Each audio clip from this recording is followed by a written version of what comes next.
I was just done. I mean, done. Today, I'm talking about why I recently quit my job without another one lined up and what I'm doing now. If you like this video, be sure to hit the subscribe button below and also be sure to hit that bell button too so that you never miss another Speak, Grow, Rise video again. My name is Jamie Hammond and this is Speak, Grow, Rise, where I share tips to help young professionals just like you speak, grow, and rise. It's been a while since I posted a video, largely in part because I've just been trying to get my ish together. But that's part of what this video is about, to share with you what's going on now. At the time of filming this, we are definitely in a second wave. We can probably say that right now. It's the beginning of July. Half of the country is out of a job and a financial recession is imminent, or at least it feels imminent. So this is like a pretty crazy time, we can say, for somebody to just quit their job. But I'm going to share with you what it was that led me to that decision, what I'm up to now, and maybe you'll get something out of it too. First, I was done. I was just done. I was super burnt out and I was cycling through burnout, and it was starting to take a toll on my physical and my mental health. The job that I was doing was pretty high pressure. There was a lot of work there. And for the first year, I didn't see the seasons change. I went from spring to like fall, and it was because I was indoors and I wouldn't really look out the window and I was just working. And then I would go home and then I would work in the basement. And it drove me crazy. And so after about a year in, I was like, okay, I'm burnt out. I'm going to start working on this. I'm going to start taking care of myself. And I feel like I did everything. Like I read books and I tried exercising and I tried, self-care, and I went to therapy and I was just trying all this stuff, and it just kept happening. I kept burning out, and I was burning out like every other month.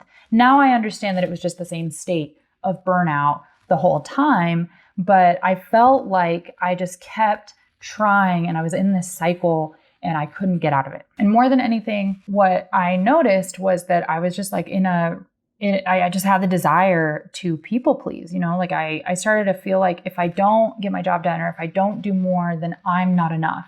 That was just starting to crush me every day. Next, I had a fixed mindset.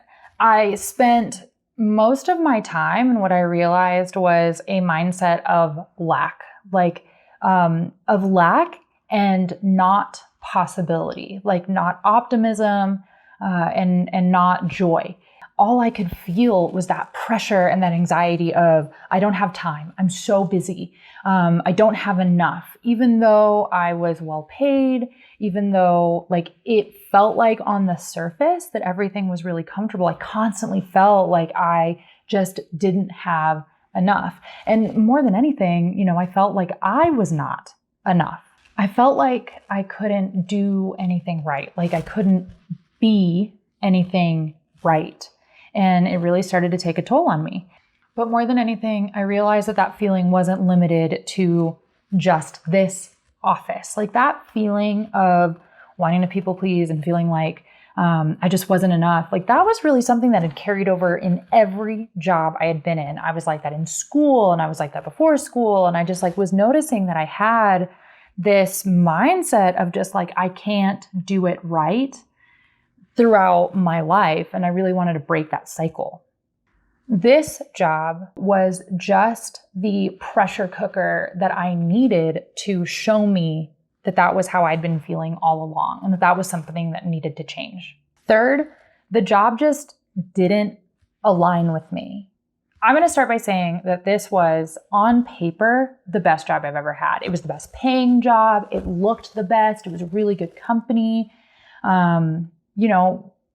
By every measure, at least appearance-wise, I should be happy.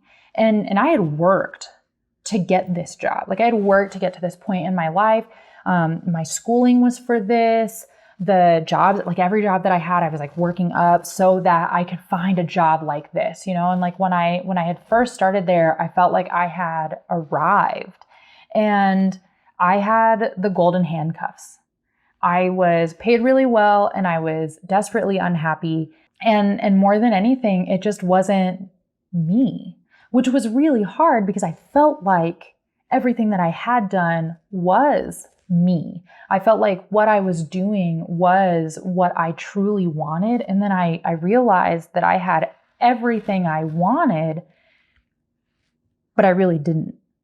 And like at first, I thought I was unhappy because I should have been able to do a better job, right? Like I should have loved it and I should have been really grateful and I should have been doing, a much better job. And that's why I didn't see the seasons that first year, right? Because I felt like I should be doing better and I should be happier.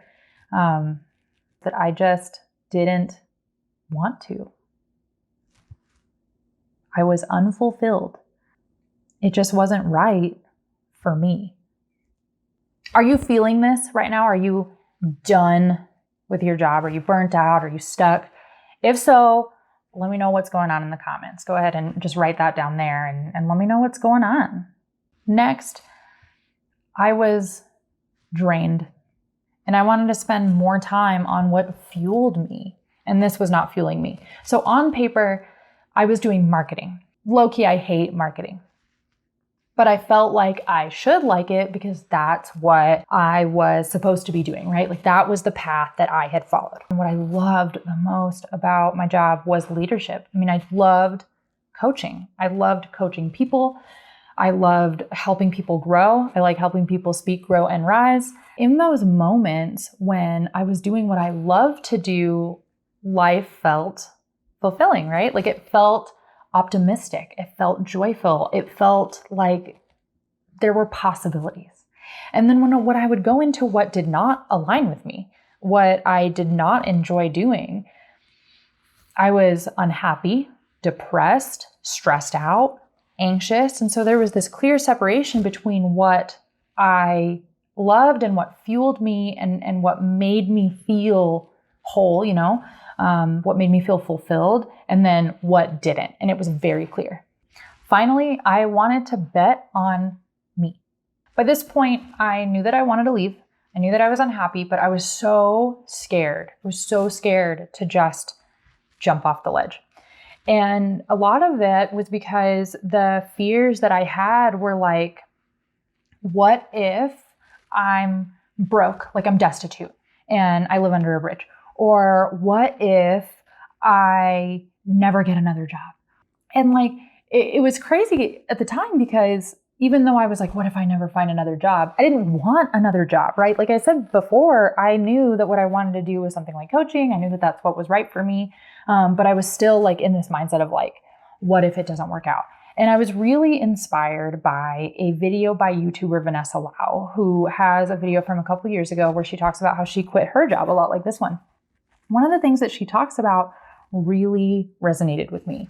And she talks about basically like the reality of the fear. Like you've got the fear, and then when you write out or when you think through the reality of it, you can ask yourself, is that really something that would happen? And she was talking about the same kind of thing. Like, what if I leave my job and I live under a bridge and I'm broke, right? And like, if you really think about it, what she was saying and was the case for me too, like I look back on my life and that's never been the case. I would never do that. I would figure it out. And I have, like every time I have needed to bet on myself, I have figured it out. I've worked for it. I have found a solution. I have made things work until I figure it out, right? And that's what I was going to do. And so then I realized like, if I bet on me, I'm a safe bet. It may not work out, but I've always been a safe bet. I've always been a good bet. And I know that I can at least bet on me. And so if you're watching this and you're like, I am stuck and I don't know what to do, think about it. When you've bet on you, how has it worked out? Hasn't it? I mean, if you're here, you've clearly survived. You have figured it out. And whether it has been easy for you or it has been hard for you, and it probably has been hard for you, if you are playing it safe and if you're, stuck in a job that you don't like and you're stuck in a life that you don't like, it's probably because you have experienced some kind of hardship that has made you, weigh out your choices. I mean, think about it. You have figured it out and you can probably do that now too. So I did it. I left. I quit my job. And I started my own business. I started Speak, Grow, Rise life coaching. What I am doing for myself now is the best thing I have ever done. Because one thing that I felt really deeply about when I was going through this whole process, and that I just knew that I could not be the only person going through this. There was no way that I was the only person in the world that felt stuck and was an overachiever and was going to do a good job there, but was going to be really unhappy and didn't know what they were going to do and knew that there was something better for me. I know there are other people out there, maybe you, that are going through that too. I went back through all of the work that it took to heal myself. I went through the books that I loved, the speakers that influenced me, the therapies that have worked for me, personal development tools that I have loved along the way. And I put it all together into one of a kind program. It's called the I.G.N.I.T.E program. That's an acronym. It stands for Identify, Galvanize, Nurture, Impress, Target, and Elevate. And my program is called Ignite Your Life. And I put together a workbook of over 60 personal development worksheets that go along with the coaching so that I can help other people go through the same process. And so I changed my life, and now I am changing other people's lives to go through the same process. It is a process that helps you re-identify with yourself, reconnect with yourself, extinguish burnout, and then also come up with a plan that reconnects you to yourself first before setting goals, so that whatever goals you set out to achieve, you can actually sustainably achieve, because you know that that is what you want. It's what you were meant for. And that's what I help people do. As somebody who went from being burnt out and unhappy and stuck to truly living my best life, living what I want to do and what I am aligned for, I gotta tell you that the risk and the reward is just so much better than any whack-ass job that you don't like. It's way worth it. Are you stuck in your job? Are you burnt out? And are you like, man, I feel this and I hear this, but I just don't even know where to start. I don't know what I would do. If you sign up for my email list, you'll get the 5-minute fire starter for free. It's a mini version of my I.G.N.I.T.E program, and you can fill that out and get a feel for what it would be like. Start to put in motion some of those pieces that get you to the point where you can start identifying what it is that you want. And if you're looking for a club of other like-minded people that are doing their best, doing the dang thing, and trying to live that life that they want, using their passion projects and fulfilling their passion, then you can join my free group on Facebook called Doing the Dang Thing. And you can find links to both of those down in the notes below. Thank you so much for watching. I hope you enjoyed this story time. And if you're stuck, I want you to know that there is something better for you out there. If you know that this isn't it, it is there. It just needs to be found. You just need to reconnect with yourself and realign and find it. And you can be happy. It is possible for you to be happy, and there is a world of abundance. There is a world out there that is untapped and is ready for you. If you like this video, be sure to hit that subscribe button and hit the notification bell so that you never miss another Speak, Grow, Rise tip again. I'll see you in the next video.